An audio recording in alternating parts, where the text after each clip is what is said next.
Hi there, this is James from TotalGuitarLab.com and JamesShipwayGuitar.com, and welcome to this lesson where I'm going to reveal 5 reasons why your guitar solos might suck. Now, like most players, I've fallen into all these solo sucking traps before without even really knowing it, but hopefully this lesson will help you spot any of them in your own playing and show you what you can do about them to see a change in just a few minutes. Okay, let's get into it. Solo suck 1, where's the space? Think of when we speak, we leave pauses, gaps, and space between our words and sentences. If we didn't, then the person we're talking to wouldn't understand what we were saying to them. And it's just the same with playing a guitar solo. By leaving space between our phrases, the listener can hear and absorb each musical idea, and each idea will stand out more clearly, without it just sounding like a jumbled mess. So how can we learn to do this? Here's what to do. Practice improvising for 3 minutes, forcing yourself to leave a space between your phrases.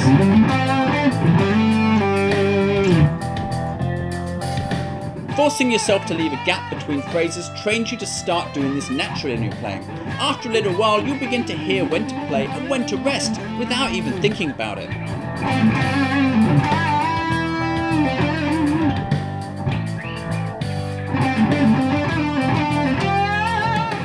Solo suck 2. Where's the contrast? If everything's the same for too long, it soon gets boring. So think about how you can use contrast to create interest in your playing. Try thinking about opposites, for example, long and short, and how you can use them in your soloing. Here's what to do. Jam for 1 minute using mainly short notes.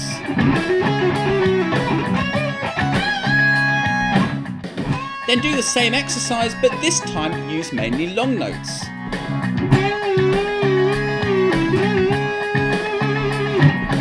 Then solo for 1 minute, forcing yourself to mix them up to create variety and contrast.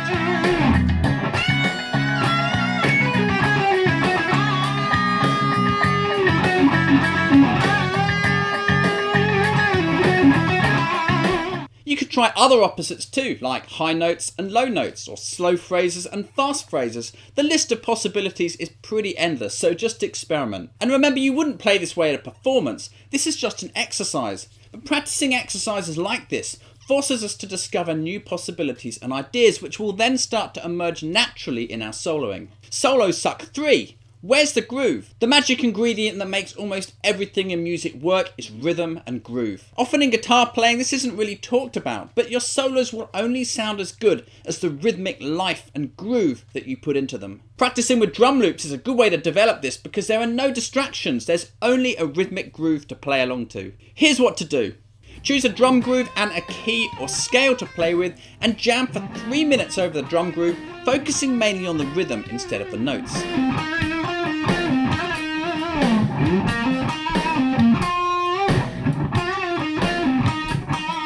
Aim to play as in the pocket as you can with the drum groove, remembering to leave space between your phrases and don't get too busy with your licks. Focus on the groove of the track most of all.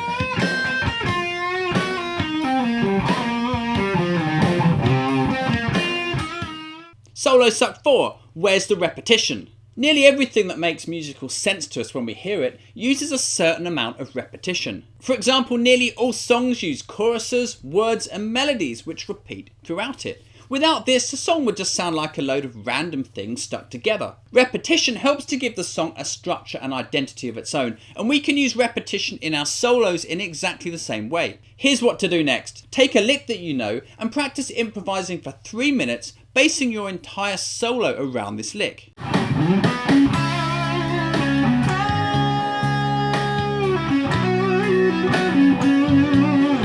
You can play it several times in a row and also try moving away from the lick, playing something else and then come back to it again.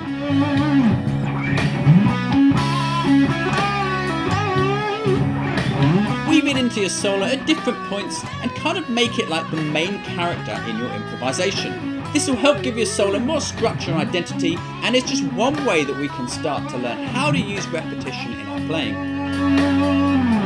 Solo suck 5. Where's the gear shift? Think of rhythm as being in different gears, like the gears in a car. Quarter note gear, where we're playing 1 note per beat. 8th note gear, where we're playing 2 notes in each beat.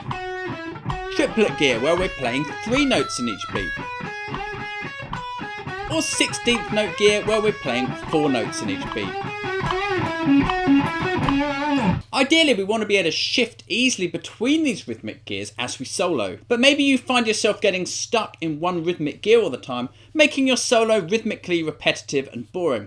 This is an easy trap to fall into, especially at certain tempos. Being able to change rhythmic gears in this way is a difficult skill to master, but there's an easy way that you can get on track to learn to be able to do it. Here's what to do. Choose a backing track or a drum loop. It needs to be at a tempo where you can play in a few different rhythmic gears, so check that it's not too fast. Using a familiar scale, jam for 2 minutes over the backing track, switching between some of these different rhythmic gears.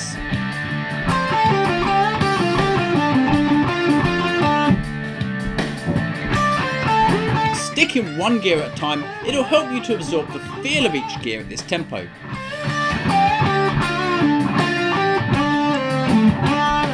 Now forget about sticking in one gear and try to mix the gears up in your licks for 1 minute.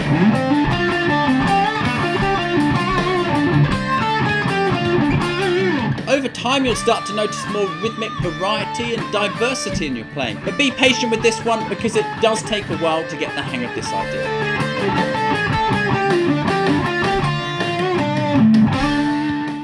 So there you go, 5 solo sucking traps to be aware of and what you can do to avoid them. By grouping together the 5 3-minute exercises I give you in this lesson, you can come up with a 15-minute workout which could help you see some really big changes in your playing. But remember, they're exercises, so don't do the exercises next time you get up to jam with a friend or at a jam session. If you've enjoyed this video and you'd like to learn more techniques and secrets to help you become a better soloist, then join my totally free 5-day soloing bootcamp. In this exclusive training, I'll show you how to build a huge lick library, boost your playing speed, learn to play anywhere on the guitar neck, and lots more. Reserve your seat and grab your free 18-page bootcamp workbook by clicking the link below this video or by clicking the card which you can see on your screen. And I'll see you in the bootcamp very soon. So that's all from me today. Good luck with these ideas, dig in, have fun, and I'll see you next time.